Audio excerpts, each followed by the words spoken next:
Yeah, this is going to take the form mostly of a sales pitch to convince you that you live in an interesting state. Now, as one student first hour said, I might find it interesting, but it doesn't make me want to stay here. That's fine. I have family that have stayed here.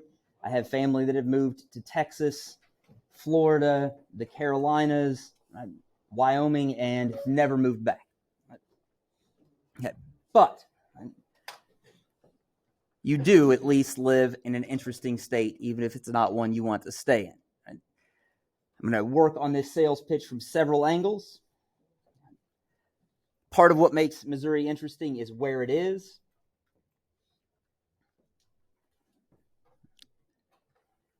Part of what makes it interesting is the role it plays in our country's economy and financial system. I know that doesn't sound super exciting, but some of you will grow up to be involved in banking, right, or financial advisors. You're going to care about that. And there's pretty good odds, given how many people work in banking and financial advice, that some of you will definitely need to know about banking. Third, this is usually the most successful angle, famous people. And for the military history buffs in the room, your state also has played some particularly influential roles in the world's military history. I'm going to take these things in order. So, geographic position. Missouri is one of only 2 states to border 8 other states.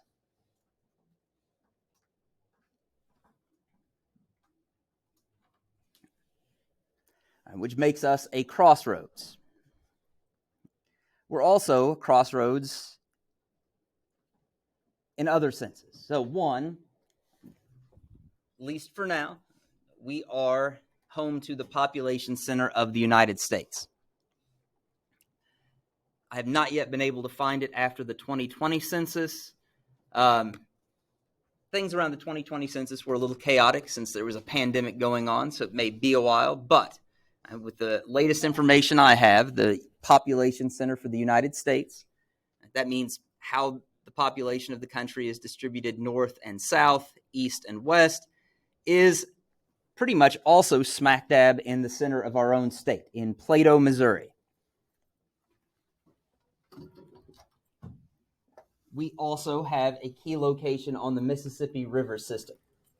And that was something that made us a crossroads before there were lots of roads, because rivers were a key way to transport stuff. So Mississippi starts up here in Minnesota, goes on down to the Gulf of Mexico, Louisiana. Missouri River joins it in St. Louis. But we also have the Ohio River farther south along our border, joining into the Mississippi River.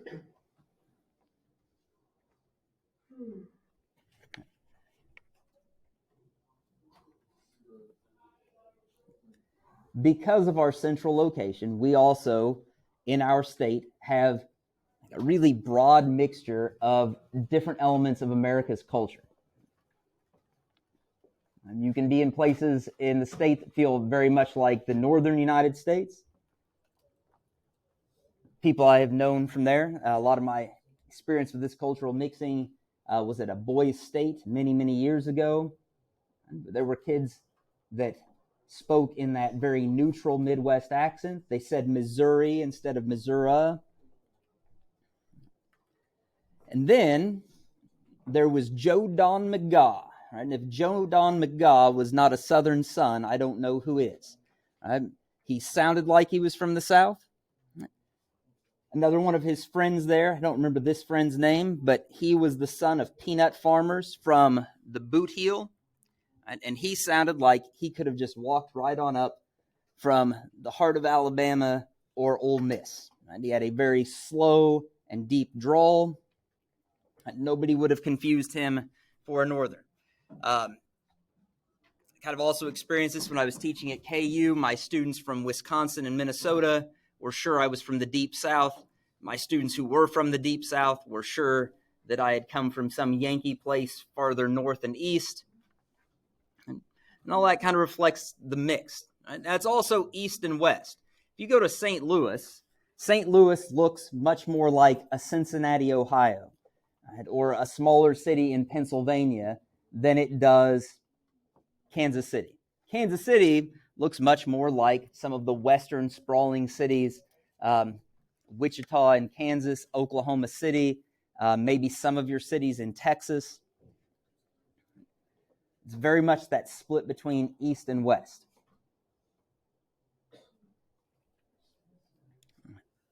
Now, the banking we're going to come back to. Your exit slip is going to focus on the history of the Federal Reserve.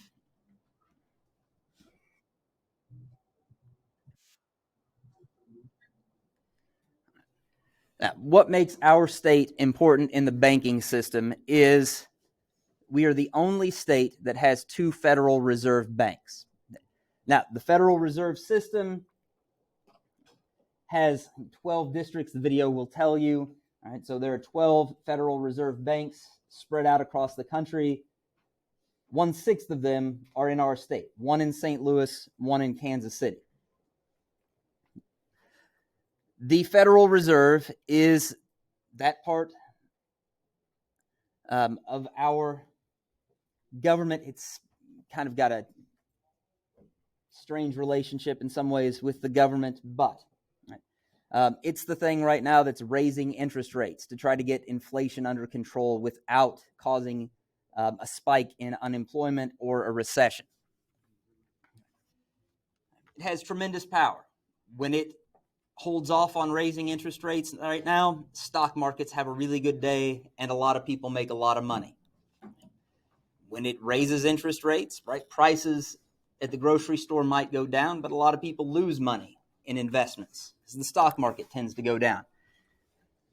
Our two banks are very influential in that. Kansas City particularly has a reputation for caution, right, for wanting the Fed to do things that don't let the economy get going too hot, right, to cause inflation. And it often has proven to give good advice even when that advice hasn't been taken. And for that reason, Kansas City Federal Reserve Bank gets listened to when its leaders go to meet with the other banks in Washington. Now, some of you will care more about this famous people. Don't Google it. I don't want to know what the internet knows. I want to know if you know any famous person who came from our fair state. All right, so just throw it in the Pear Deck.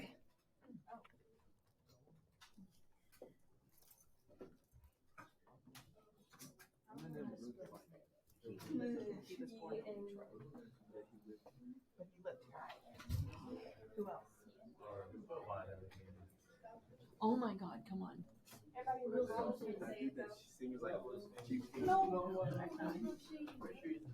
All right, so let's see what you guys came up with. Yeah, this, I could have dropped this right in from first hour. Okay, Eminem, Jesse. We usually get like one other, and then a whole lot of Eminem.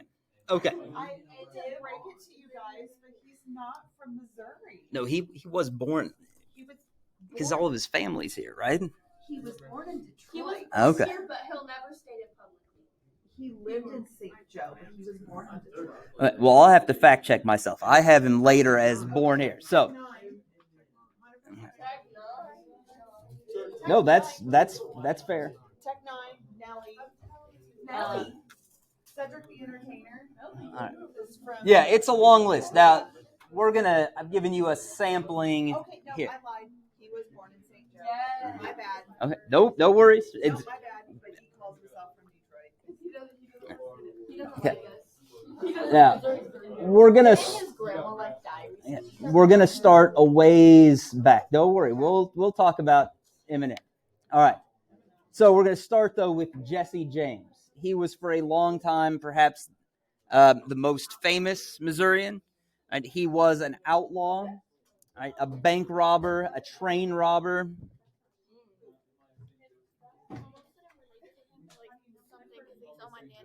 Okay, that very well could be because he had a lot of brothers, or at least he had brothers. I don't know a lot.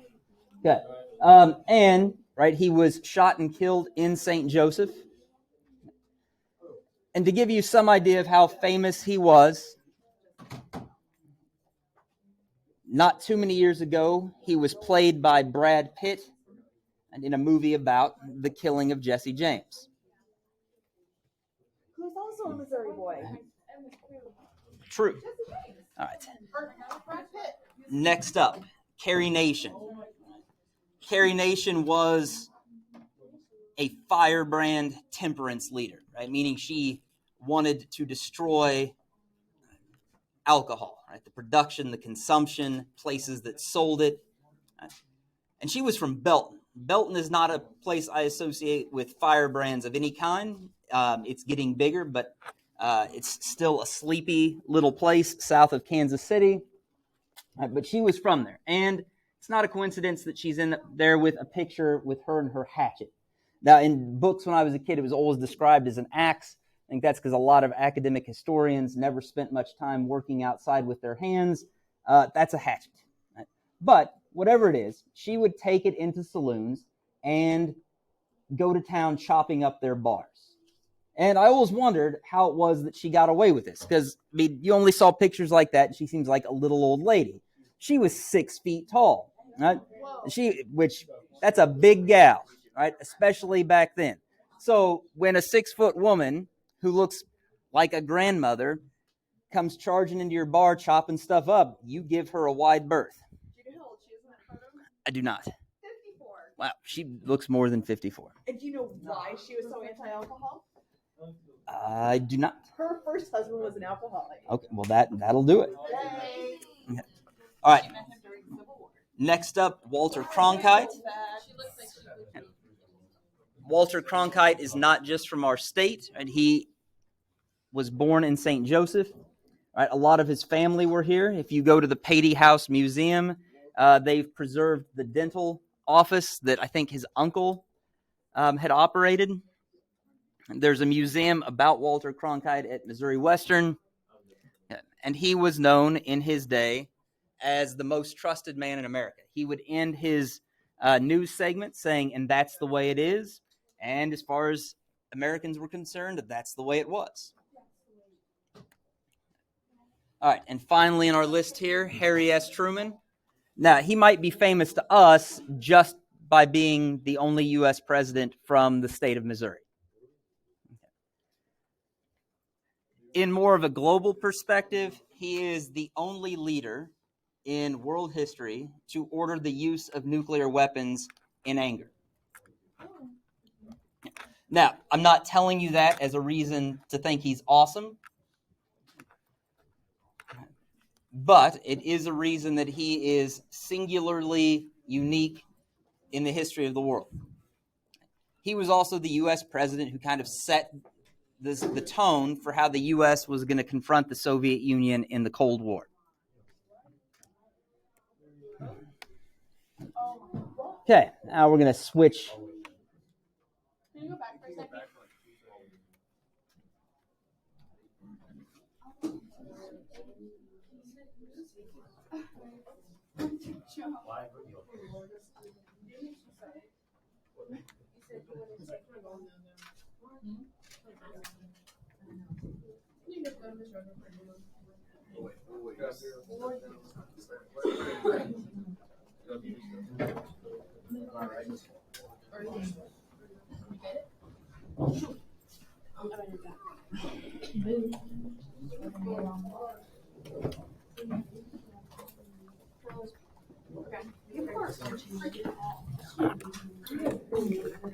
Okay.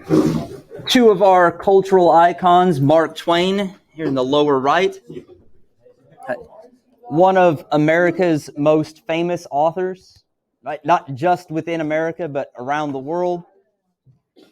Okay. Now, unfortunately, when Mark Twain makes it into the news these days, it's because there's yet another debate about whether to ban some of his books. Right? because what those books are accused of is containing racist language. Right?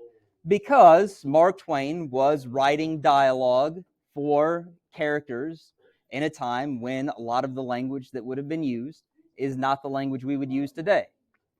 Hey, now some of you want to have that knee-jerk reaction, Mark Twain's a racist, he's a bad guy, ban those books. Slow down.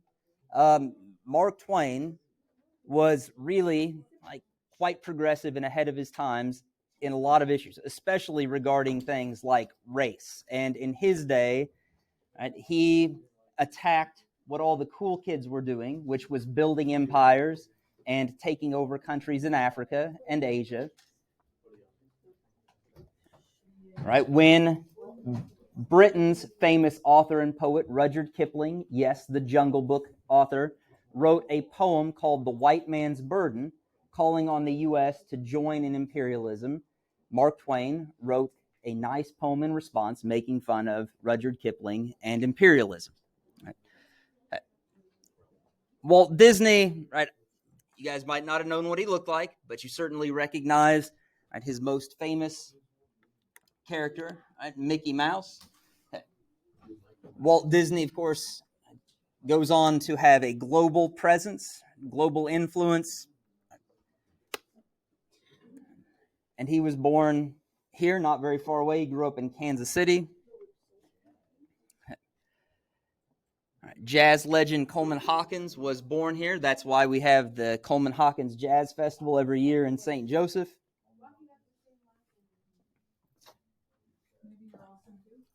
And one of Missouri's famous rapists, Eminem, was born as Marshall Mathers III in St. Joe.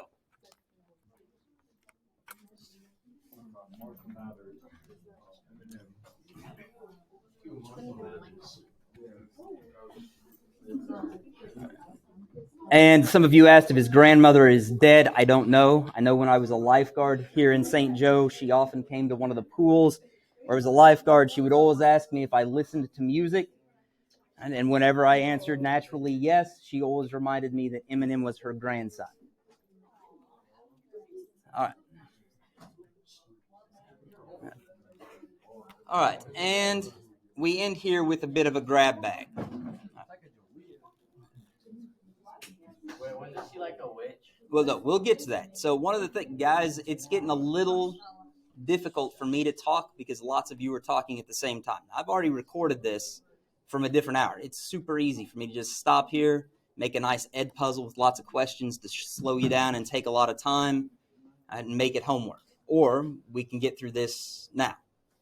Okay. Sacagawea was the Native American woman who, while carrying a baby on her back, led Lewis and Clark's expedition, well, at least guided Lewis and Clark's expedition to explore the American West. It's quite possible if she had known what was going to happen next, instead of leading them, she might have just let some friends know what's going on and had them all killed, right? But she didn't, right? And so she is immortalized in U.S. history as the woman who guided Lewis and Clark. Another famous author, Little House on the Prairie author, Laura Ingalls Wilder from our state. Another set of books for your life. Yes, and millionaire and survivor of the sinking of the Titanic, the unsinkable Molly Brown. That's how she got the unsinkable part of her name. Some students asked how she survived. She was a millionaire.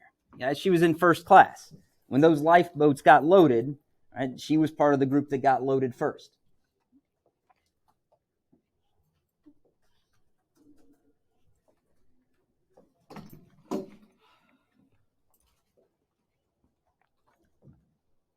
Also had some famous performers, actresses, and singers. Ginger Rogers up there. She was a particularly famous dancer. She often danced with Fred Astaire, who was another famous American dancer and movie star.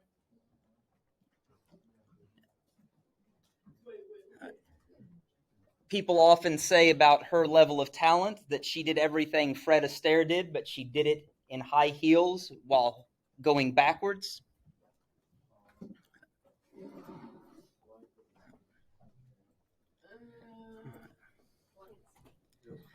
All right, and Josephine Baker. She was born here. If you look her up, she's typically listed as French.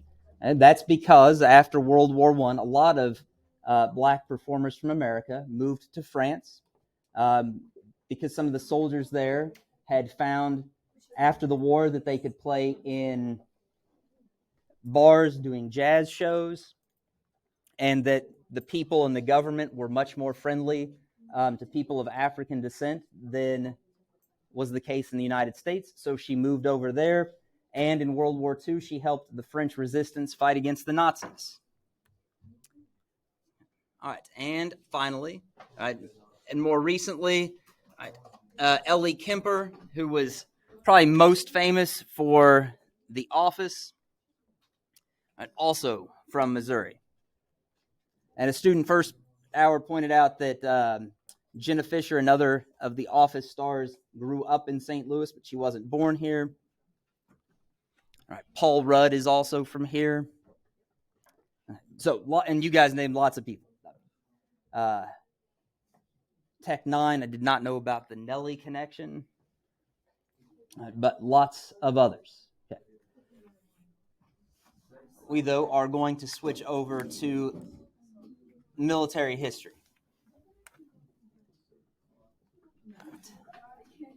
Our probably most famous general is Blackjack Pershing. Okay, Kansas has Eisenhower. We've got Blackjack. He was the general in charge of all American forces in the American Expeditionary Force that went to fight in World War I.